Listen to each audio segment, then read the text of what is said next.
When I lost the baby I was already weak. But my husband said I must have fallen on purpose. You never wanted this baby, he screamed. His mother said I was jealous of my pregnant sister-in-law. They held me down as he kicked me. I couldn't scream. I left, bleeding, in the middle of the night.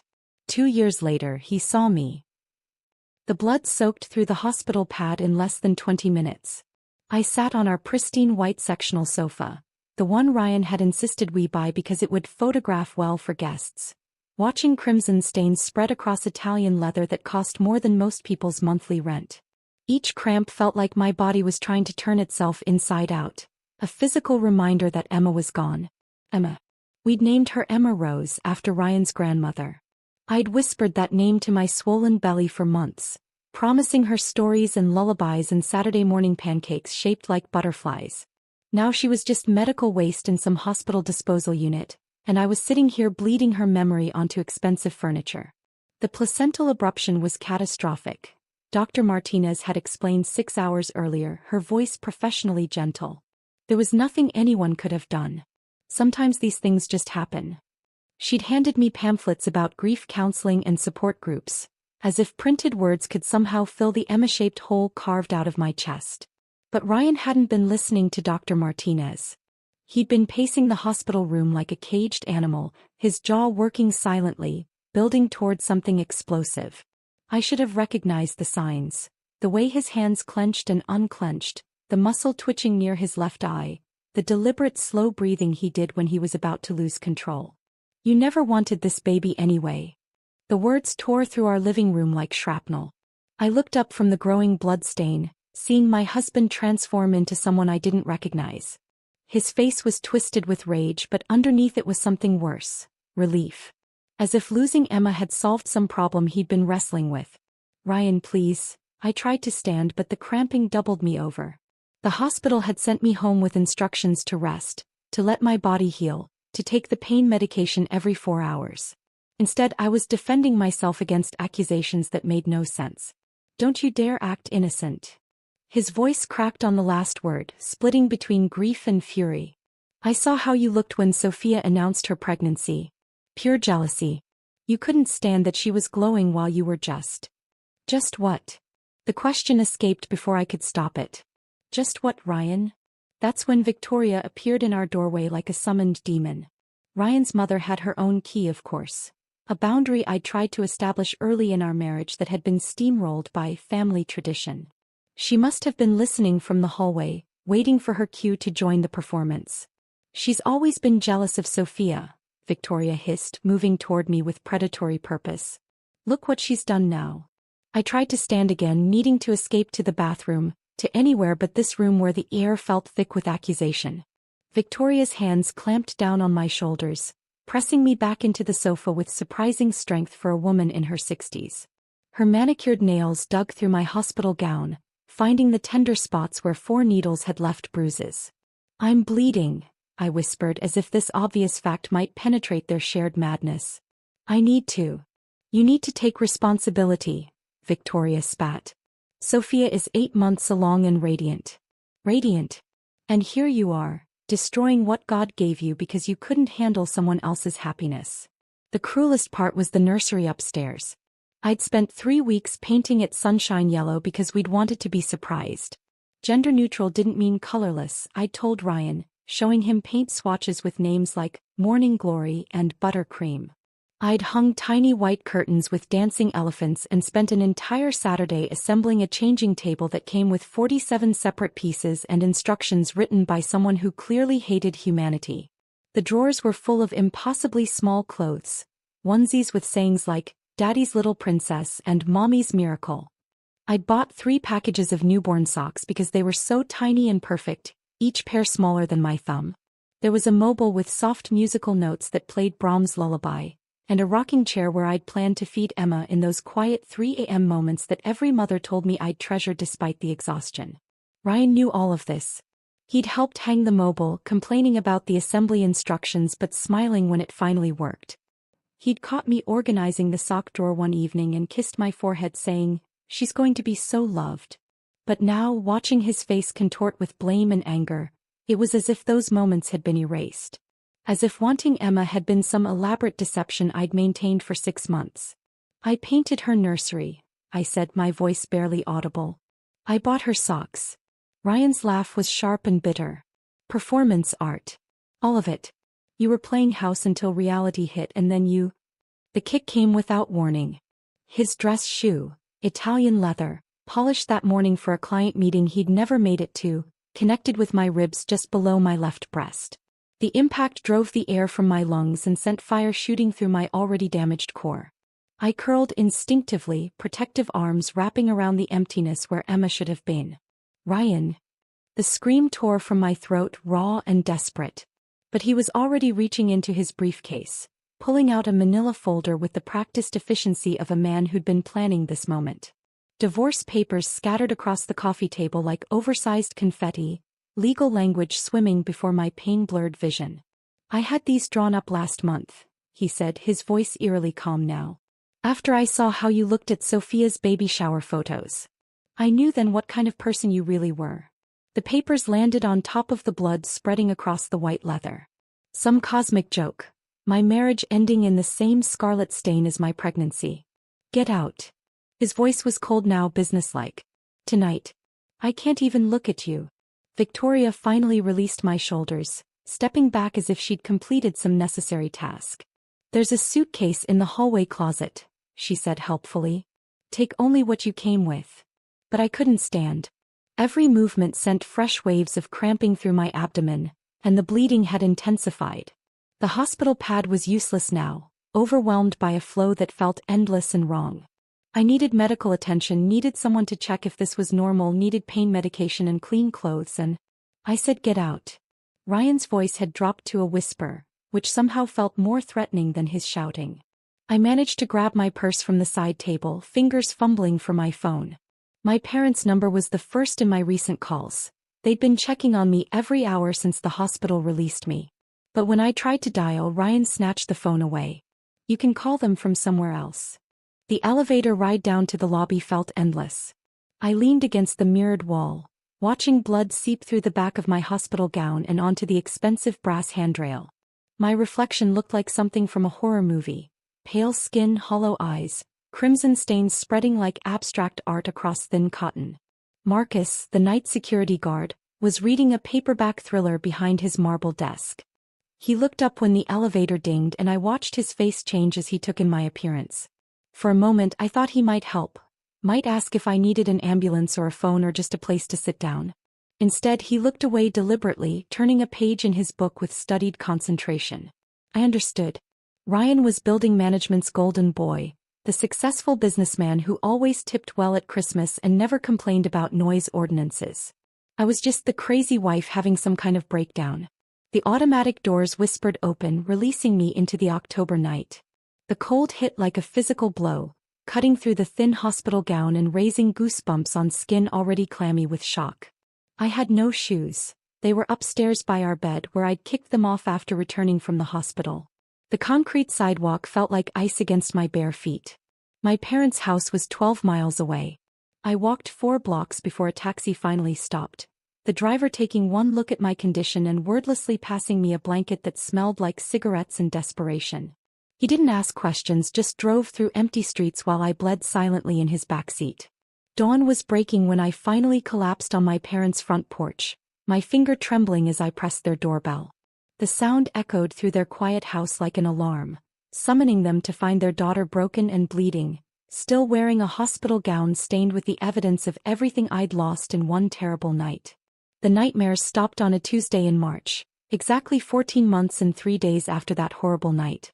I woke up in my childhood bedroom, the same room where I'd recovered those first silent weeks, and realized I'd slept through the entire night without once jerking awake in a cold sweat, heart hammering against my ribs like a trapped bird. Dr. Sarah Chin had warned me that healing wasn't linear. Some days you'll feel like you're making progress, she'd said during our first session, her voice warm but honest. Other days you'll feel like you're back at square one. That's normal. Trauma doesn't follow a schedule. Those 14 months had been a careful reconstruction of a person I'd forgotten existed. Twice weekly therapy sessions where I learned words like gaslighting and emotional abuse, Clinical terms that somehow made Ryan's behavior feel less like my fault and more like a pattern I'd been trapped in. Grief counseling, where I finally said Emma's name out loud without my voice breaking into pieces. Sleep medication that helped quiet the part of my brain that replayed Victoria's manicured nails pressing into my shoulders, over and over like a broken record. My mother had turned my old room into a craft space years ago, but she quietly moved everything out and repainted the walls a soft lavender. For peace, she'd said, though we both knew it was because I couldn't handle the color white anymore. Too many associations with blood-stained leather and sterile hospital rooms. The farmer's market had become my Saturday morning ritual, a gentle reintroduction to the world beyond therapy appointments and legal meetings. Something about the organized chaos felt manageable. Vendors calling out prices, children laughing, the sweet smell of kettle corn mixing with fresh herbs. It was life happening around me without demanding my participation. I was reaching for a bag of Honeycrisp apples when my shoulder seized, a lingering reminder of that night when Victoria had held me down. The bag was on the highest shelf just beyond my fingertips, and I felt that familiar spike of panic when my body couldn't do something simple. "Here, let me help with that." The voice was soft, careful not to startle. A man about my age, with gentle brown eyes and paint-stained fingers, reached past me to grab the apple bag. He handed it to me like it was something precious, not just 2 pounds of fruit. "Thank you," I managed, surprised by how normal my voice sounded. "Those are the best ones," he said, nodding toward my apples. "Sweet but with just enough tartness. Good choice." Lucas worked with his hands. I learned this slowly, over weeks of Saturday morning encounters at adjacent produce stands. He restored old furniture, bringing discarded pieces back to life with patience and skill. There was something beautiful about that concept, though I wasn't ready to examine why it appealed to me so deeply. He never pushed for more than our brief conversations about seasonal vegetables and weather patterns. Never asked for my number or suggested meeting elsewhere. Just existed in my peripheral vision, a steady presence who made the farmer's market feel safer somehow. The invitation to coffee came from me 3 months later when I finally worked up the courage. "Would you like to grab coffee sometime? Not here, I mean. Somewhere with actual chairs." His smile was sunshine breaking through clouds. "I'd like that very much." Our first coffee date lasted 4 hours. We talked about books and travel dreams and the way morning light looked different in autumn. Lucas had traveled through Southeast Asia after college, teaching English in small villages where children chased chickens through dusty streets. I told him about my job as a graphic designer, how I'd always loved creating beautiful things from nothing. He didn't ask why I seemed nervous when the barista dropped a ceramic mug, the crash echoing through the cafe like a gunshot. Didn't comment when I chose the seat facing the door, needing to see everyone who entered. Just continued our conversation about his latest restoration project, a 1920s armoire he'd found at an estate sale.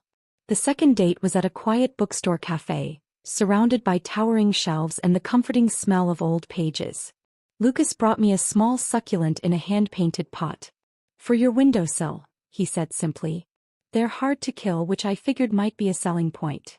I laughed for the first time in months. Really laughed, not the polite social sounds I'd been making. The plant sat on my bedroom windowsill for weeks, proof that something could thrive under my care. By our third date, I'd started to trust the quiet spaces between us. We were walking through Riverside Park, the same park where everything would later unravel, though I didn't know that yet. Lucas had been telling me about his childhood dog, a golden retriever named Buster who could catch frisbees like an Olympic athlete. "If you're ever ready to talk about whatever happened, I'll listen," he said suddenly, stopping beside a bench overlooking the duck pond. "If not, that's okay too." The words hung in the air like an offering. No pressure, no timeline, no expectation that I owed him my trauma in exchange for his kindness. Just an open door I could walk through whenever I felt ready. "There was a man," I said finally, my voice barely above a whisper. "My husband. Ex-husband now. He hurt me when I was already broken." Lucas sat down on the bench, patting the space beside him. I joined him, watching ducks glide across the water like nothing terrible had ever happened in the world. "That wasn't your fault," he said quietly, and something inside my chest that had been held too tightly finally began to loosen. "None of it." 6 months later I was pregnant again. The 2 pink lines appeared on the test like an accusation, and I sank to my bathroom floor, hyperventilating. What if it happened again? What if my body was broken in ways that couldn't be fixed? What if loving this baby would just lead to more loss? Lucas found me there 20 minutes later, still clutching the plastic stick.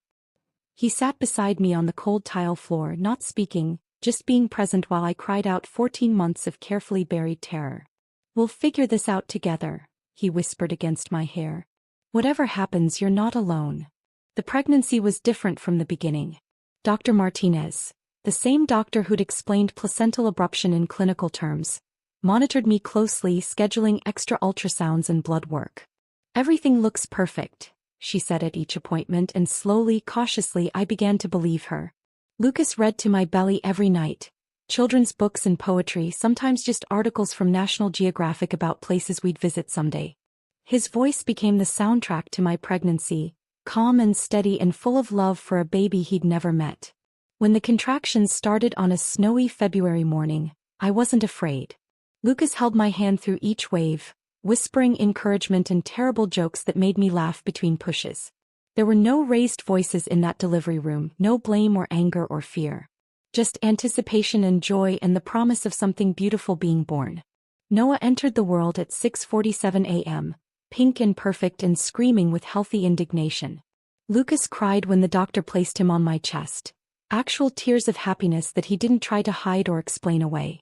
"Hello, little man," he whispered, stroking Noah's tiny fist. "We've been waiting for you." When Noah smiled for the first time, a real smile, not just gas as everyone assured me, I realized I'd forgotten what pure joy felt like.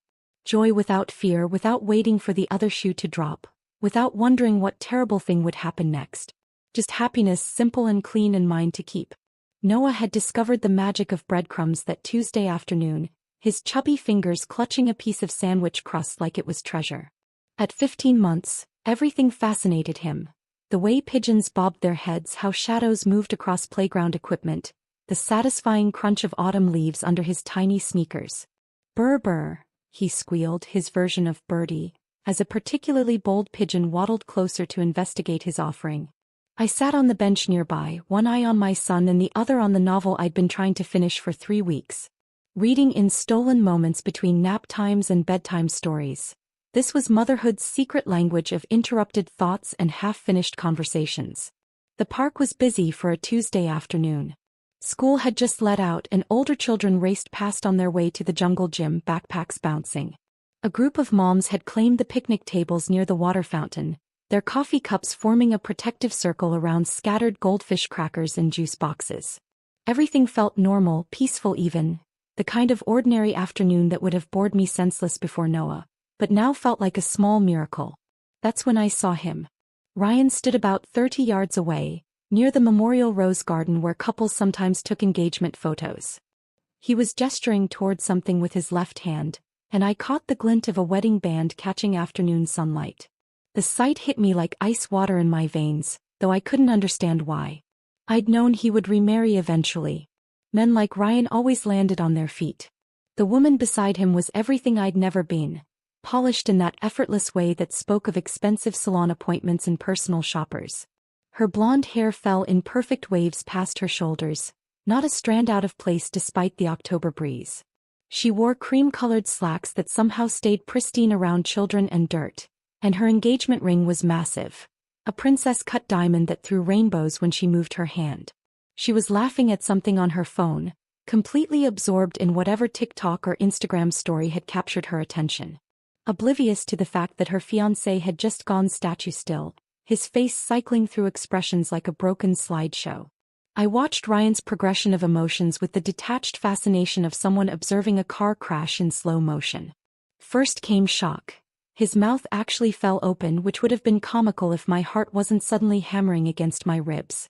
Then calculation, his eyes narrowing as he processed what he was seeing. Finally, something that looked disturbingly like panic. His gaze shifted from me to Noah, who had abandoned the pigeons and was now investigating a particularly interesting stick.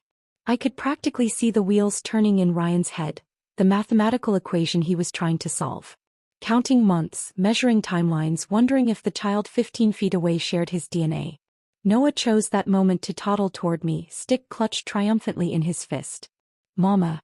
"Stick," he announced as if he'd discovered fire. His eyes were Lucas's warm brown, his smile pure sunshine, his entire being radiating the kind of security that comes from being loved unconditionally since birth. I scooped him up, breathing in his sweet baby scent, graham crackers and fresh air and the lingering traces of his morning bath.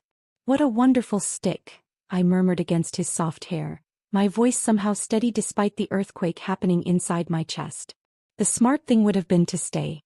To let Ryan see exactly how unaffected I was by his presence, how completely I'd moved on from the wreckage he'd made of my life. But smart wasn't the same as safe, and every instinct I'd developed over the past 2 years was screaming at me to leave. No. I kissed Noah's forehead, a gesture so automatic it might have been breathing, and started walking toward the parking lot. Not running, not fleeing, just a mother collecting her child and heading home for dinner and bath time. Nothing unusual about that. "Ryan, what's wrong? Who was that woman?" The fiancé's voice carried across the playground, tinged with confusion and something sharper. I didn't turn around, didn't acknowledge that I'd heard anything at all. Let him explain that. Let him try to justify why he'd reacted like he'd seen a ghost to a woman and child he supposedly didn't know. My hands shook as I buckled Noah into his car seat, muscle memory taking over while my mind raced. He babbled happily about birds and sticks, completely unaware that our peaceful afternoon had just been shattered by the appearance of a man who'd once kicked his mother while she bled. The drive home passed in a blur of traffic lights and turn signals. Noah fell asleep before we reached our street, exhausted from his adventure. I carried him inside, settling him in his crib with the gentle efficiency of practiced motherhood, then stood in his doorway watching him sleep until my heartbeat finally slowed to something approaching normal. Lucas wouldn't be home for another hour. I made tea with hands that had finally stopped trembling, curling up on our worn sofa with the same novel I'd been attempting to read. The words blurred together, meaningless black marks on white pages, while my mind replayed every second of those terrible few minutes in the park. My phone buzzed at 8:47 p.m., just as I was closing Noah's bedroom door after his final story. The number wasn't saved in my contacts, but I recognized it with the sick certainty of muscle memory. Ryan's old number, the one I'd deleted 2 years ago but somehow still knew by heart. "Is that my child?" 4 words that managed to be both question and accusation, desperation wrapped in the pretense of authority. I stared at the screen until it went dark, then immediately blocked the number. But the damage was already done. Those 4 words told me everything I needed to know about Ryan's mental state, about what he'd been thinking during those long moments of calculation in the park. He'd been wondering. Maybe for months, maybe since the divorce papers were signed and he'd had time to count backwards from conception dates. Maybe since he'd seen Sophia's children and realized what he'd thrown away in a moment of rage and blame. His perfect new life suddenly had a question mark in it. The polished fiancée with her flawless hair and pristine slacks, the fresh start he'd built on the foundation of my destruction, all of it now complicated by the possibility that he'd walked away from his own child. I thought about Amanda. That was her name I'd learned from mutual acquaintances, planning her wedding to a man who'd just sent desperate text messages to his ex-wife. Choosing flowers and venues while her future husband counted months and wondered if he'd made a terrible mistake. The irony was almost beautiful in its completeness. Ryan had spent our entire marriage accusing me of jealousy, of being unable to handle other people's happiness. Now he was the one consumed by what-ifs, poisoned by the possibility that I'd found everything he'd thrown away. Love, family, the kind of peace that comes from being cherished instead of tolerated. I deleted the blocked message and went to check on Noah one more time. He slept with his arms flung wide, completely trusting that he was safe, that tomorrow would bring more birds and sticks and adventures. In the soft glow of his nightlight he looked exactly like Lucas. Same gentle features, same sense of quiet contentment. Ryan could wonder all he wanted. The truth was simpler than his desperate calculations. Noah was born from love, not obligation. From healing, not damage. From a man who read bedtime stories and painted nurseries and held my hand through every contraction. Some questions didn't deserve answers and some ghosts needed to stay buried. The call came on Friday morning while I was folding Noah's tiny laundry, an endless task that somehow brought me peace. Mrs. Rodriguez's voice crackled through my phone speaker, her slight accent more pronounced than I remembered. "Mija, I hope I'm not bothering you, but I think you should know. That man has been asking questions about you." I stopped mid-fold, a miniature dinosaur t-shirt clutched in my hands. Mrs. Rodriguez had lived 2 doors down from Ryan and me in our old building, a sharp-eyed woman who missed nothing and said little. She'd always been kind to me, the type who remembered your birthday and noticed when you looked tired. What kind of questions? I asked, settling into the rocking chair Lucas had bought for Noah's room. He came by Tuesday night real late. Asked Marcus if he remembered anything from that night his wife had her breakdown. Wanted to know if there were any security cameras, any witnesses to her erratic behavior. Mrs. Rodriguez's voice carried decades of skepticism. Marcus, that fool, he was ready to help until I reminded him what we actually saw. My heart started that familiar rapid-fire rhythm, but I forced my voice to stay steady. What did you tell him? Nothing. But honey, I've been keeping something for you all this time. She explained it slowly, carefully, like she was handling something fragile. That night, the night Ryan kicked me out while I was bleeding, she'd been awakened by voices in the hallway. Angry voices, then crying, then the sound of the elevator opening and closing multiple times. I looked through my peephole first, you understand. Saw that mother of his in the hallway, pacing like a cat. Then I checked my Ring camera. She paused and I could hear her adjusting the phone. I saw everything, Mija. You stumbling to the elevator, asking Marcus to call your parents. The blood on your dress, the way you could barely stand. The timestamp read 2:47 a.m.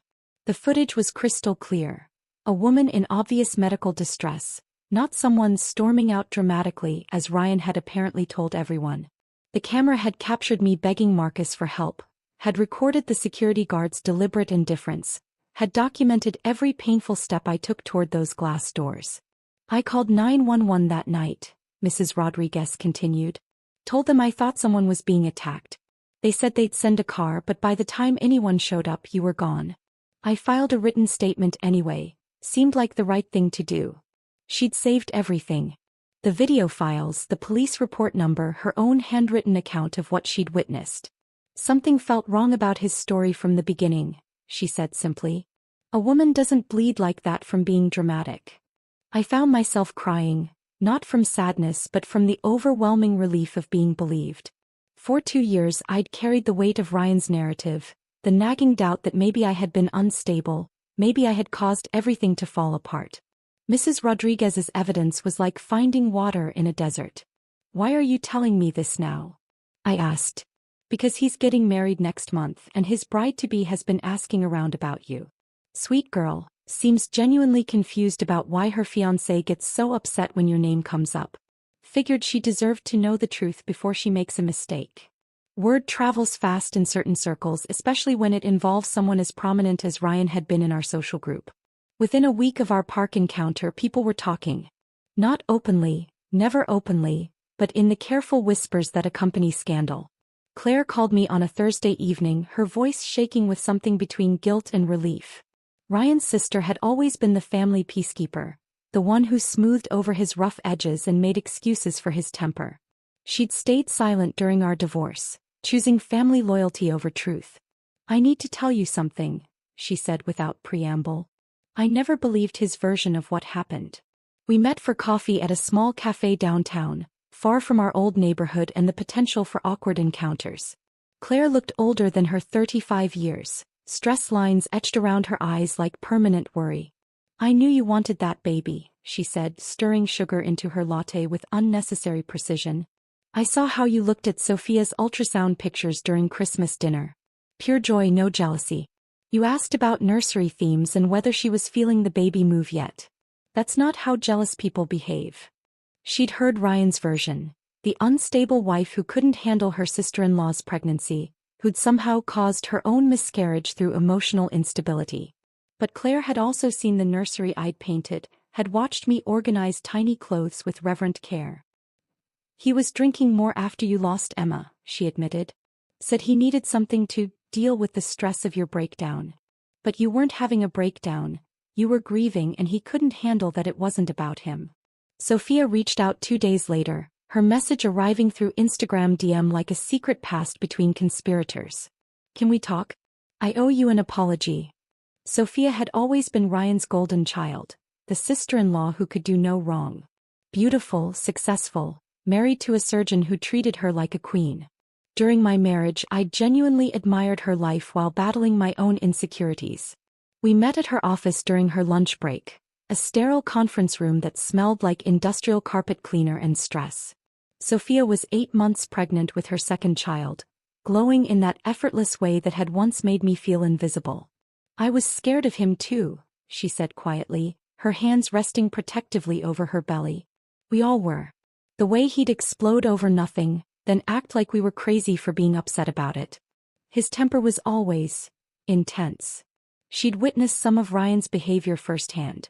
The way he'd berate waitstaff over minor mistakes, his tendency to punish people with silent treatment when they disappointed him. But she'd also seen something else. Genuine fear in my eyes whenever he raised his voice. At Christmas, when you brought those little booties for my baby, you were so excited about your own pregnancy. There was no jealousy there, just two women sharing something beautiful. I should have spoken up during the divorce, should have told people what I actually saw. The Whisper network was expanding, gaining momentum like a snowball rolling downhill. People who'd been afraid to contradict Ryan's narrative suddenly found their voices. His drinking, which had escalated dramatically after I left, became impossible to hide. Colleagues started noticing liquid lunches, missed meetings, the slight tremor in his hands during morning presentations. Amanda, his fiancée, began hearing stories that didn't align with what Ryan had told her about his unstable ex-wife. The woman who'd supposedly been jealous and vindictive didn't match the person people actually remembered. Instead, they recalled someone quiet, kind, perhaps too accommodating for her own good. Dr. Martinez, my former OB-GYN, was bound by medical privacy laws and couldn't discuss my case. But she could confirm, when Amanda asked directly, that placental abruption was indeed a medical emergency beyond anyone's control. It's not caused by emotional stress or jealousy, she said carefully. It's a random, traumatic event that happens to otherwise healthy pregnancies. Ryan's carefully constructed narrative was developing cracks, hairline fractures that threatened to bring down the entire structure. For 2 years he'd been the victim, the devoted husband whose unstable wife had fallen apart under pressure, who'd been forced to make the difficult decision to protect himself from her erratic behavior. But truth has its own gravitational pull, and lies require constant maintenance to stay airborne. With each person who spoke up, each witness who contradicted his version of events, Ryan's story became harder to defend. The irony was almost poetic. The man who'd accused me of jealousy was now consumed by it himself. Jealous of my apparent happiness, my healthy child, my ability to move forward while he remained trapped in a web of his own making. Mrs. Rodriguez's evidence sat in a manila folder on my kitchen counter, unused but comforting. I'd never needed to weaponize the truth. It was finding its own way to the surface, carried by the voices of people who'd finally found the courage to speak. Sometimes justice doesn't require courtrooms or legal battles. Sometimes it's delivered by 78-year-old neighbors with Ring doorbells and the patience to wait for the right moment to reveal what they've been protecting all along.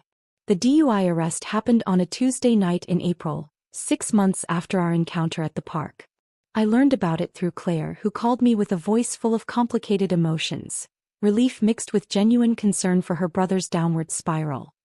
He hit a mailbox at 11:30 p.m., she said quietly. Blood alcohol was twice the legal limit. They found empty bottles in his car, like he'd been drinking while driving. 8 months in county jail gave Ryan plenty of time to construct a new narrative, to polish the story he'd tell Amanda when he got out. During visiting hours, he apparently painted himself as a man whose drinking problems stemmed from losing a child, not through his own cruelty, but through an unstable ex-wife who'd kept that child from him. The manipulation was masterful in its simplicity. He couldn't claim Noah was conceived during our marriage. The timeline was too obvious, too easy to disprove. But he could hint, could let Amanda draw her own conclusions about a woman so vindictive she'd deny a father access to his biological son. Amanda found me through Sophia, who'd finally grown tired of staying silent. She reached out in February, a month before Ryan's release, her message polite but determined. I know this is awkward, but I need to understand what really happened between you and Ryan. Would you be willing to meet? We sat in the same cafe where I'd met Claire months earlier, but this time I was the one with answers instead of questions. Amanda was even more beautiful in person. Porcelain skin that spoke of good genetics and expensive skincare, hair that fell in perfect waves despite the February humidity. But her eyes held something I recognized: the exhaustion that comes from trying to make sense of contradictory stories.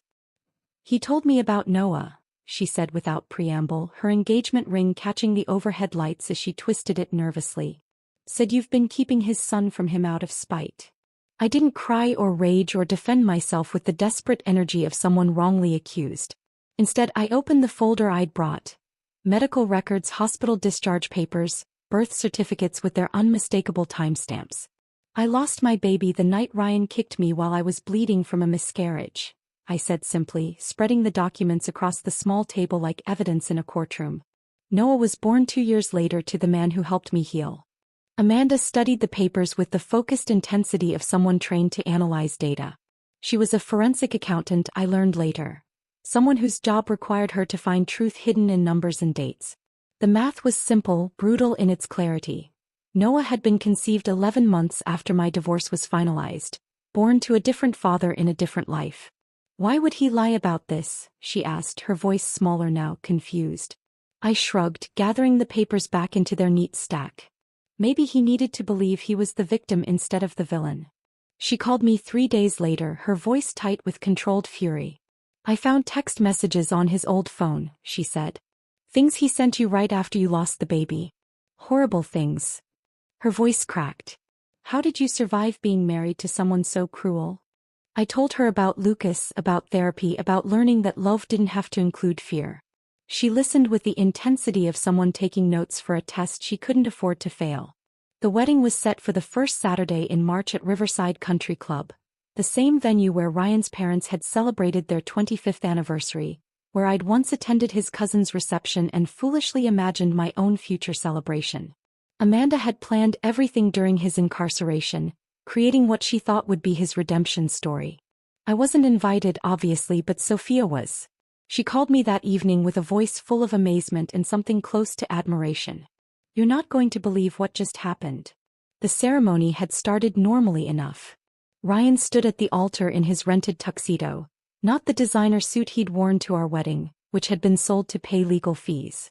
His groomsmen flanked him, a collection of old fraternity brothers who'd spent years enabling his worst impulses while calling it loyalty. Amanda walked down the aisle looking ethereal in vintage lace, her father beaming beside her. The guests probably thought she looked nervous. Normal wedding jitters for a bride marrying a man fresh out of jail. They had no idea she'd spent the previous week discovering the full extent of Ryan's capacity for cruelty. When Pastor Williams reached the vow portion of the ceremony, Amanda did something no one expected. Instead of reciting the traditional promises, she pulled out her phone and began reading from the screen. "You deserve to lose that baby," she read to the stunned assembly, her voice carrying clearly through the sudden silence. "Maybe now you'll stop being so selfish and think about someone else for once." The congregation sat frozen, unsure if this was some kind of modern ceremony they didn't understand. Ryan's face went white, then red, then white again as Amanda continued reading his own words back to him. "I should have seen the signs earlier: your jealousy, your need for attention. At least now I know what kind of person I married." Amanda's voice never wavered, professional and clear as if she were presenting financial findings to a corporate board. Victoria, resplendent in mother of the groom silver, tried to stand but seemed unable to move. The woman who'd held me down while her son kicked me couldn't meet anyone's eyes as her family's secrets spilled across the altar like blood on white leather. "These are text messages Ryan sent to his first wife," Amanda announced to the bewildered crowd. "The night she lost their baby at 6 months. While she was bleeding and grieving, he was texting her these messages." She pulled off his grandmother's engagement ring, a family heirloom that had supposedly been passed down for 3 generations, and dropped it onto the altar with a sharp ping that echoed through the suddenly silent chapel. "I cannot marry a man capable of such cruelty," she said simply, then turned and walked back down the aisle she'd just traveled as a bride. The exodus was slow and painful. Guests filed out in confused clusters, whispering among themselves, trying to process what they'd just witnessed. Ryan's groomsmen looked ashamed, finally understanding what kind of man they'd been defending with their silence and complicity. Even his college roommate, who'd given the bachelor party speech about Ryan being misunderstood by people who didn't know his heart, couldn't look at him. The best man quietly removed the boutonniere from his lapel and placed it on a pew before leaving without a word. The venue coordinator, a professional woman who'd probably seen every kind of wedding disaster, later told Sophia that she'd never experienced anything quite like it. The reception hall sat empty for 3 hours. Round tables decorated with Amanda's carefully chosen centerpieces, a 4-tier cake adorned with sugar flowers that would never be cut, a dance floor that would never feel the weight of celebrating feet. Catered dinner grew cold under warming lamps while vendors waited for instructions that never came. The photographer packed up his equipment without taking a single picture of the non-existent reception. The DJ played music to an empty room until someone finally told him to stop. Ryan stood at that altar for a full 5 minutes after Amanda left, as if he couldn't quite process what had happened. His perfect redemption story had crumbled in front of everyone who mattered to him, destroyed not by my vindictiveness or jealousy, but by his own documented cruelty finally finding its way to the surface. The truth had taken its time, but it had arrived precisely when it would do the most damage to the lies he'd built his new life on.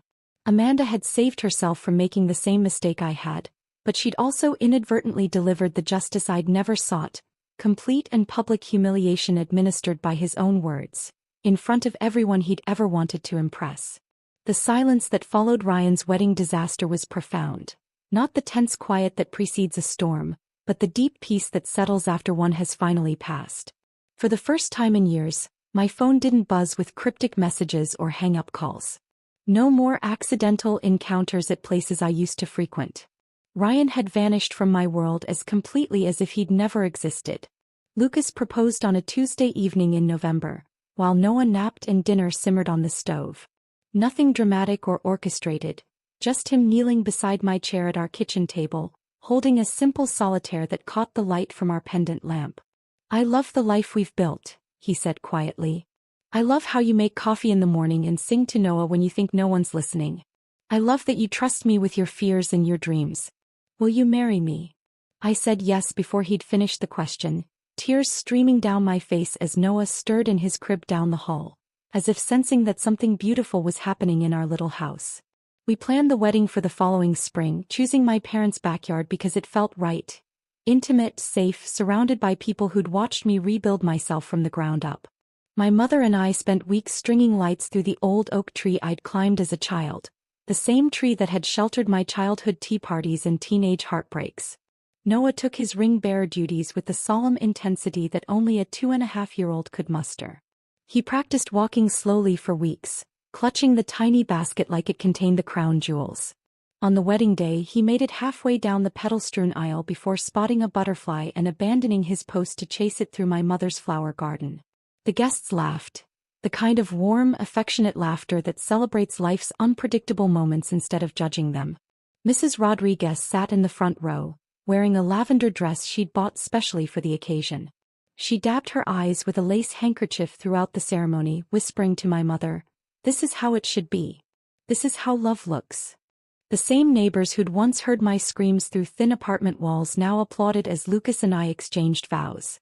Mrs. Patterson from next door, who'd brought me soup during those first terrible weeks, beamed like a proud grandmother. The mailman who'd delivered divorce papers years earlier now carried wedding invitations, the circle of my story completing itself in ways I'd never imagined. Claire came with her 4-year-old son Marcus, who immediately attached himself to Noah like they were long-lost cousins. She looked lighter somehow, as if speaking the truth about her brother had lifted some invisible weight from her shoulders. "I should have spoken up sooner," she said during the reception, watching our boys chase fireflies in the gathering dusk. "I was a coward." "You spoke up when it mattered," I replied, squeezing her hand. "That's what counts." She'd cut contact with Ryan after the wedding debacle, she told me. Not from anger but from exhaustion.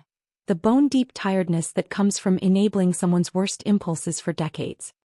"He needs help," she said simply.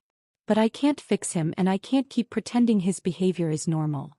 Sophia sent a beautiful crystal vase with an apologetic note. She couldn't attend because she was on bed rest with her 3rd pregnancy, but she wanted us to know how happy she was for my new beginning. Victoria predictably remained silent. Some people, I'd learned, would rather preserve their version of reality than acknowledge uncomfortable truths. 3 years later, I encountered Amanda in the frozen food aisle of our local grocery store. She was examining ice cream flavors with the careful attention of someone planning a special evening. The massive engagement ring was gone, replaced by a simple gold band that caught the fluorescent lighting as she reached for a pint of mint chocolate chip. "How are you?" she asked, her smile genuine and warm. There was a lightness to her that hadn't been there during our coffee meeting years earlier, a sense of someone who'd dodged a bullet and knew it. "Good," I said, gesturing to Noah, now 5 and helping me load our cart with his favorite cereal. "Really good. How about you?" She showed me photos on her phone. Her new husband, a middle school science teacher who coached Little League on weekends. Their engagement photos showed a man with kind eyes and laugh lines. Someone who looked at Amanda like she was the best surprise life had ever given him. "Thank you," she said simply, closing her phone.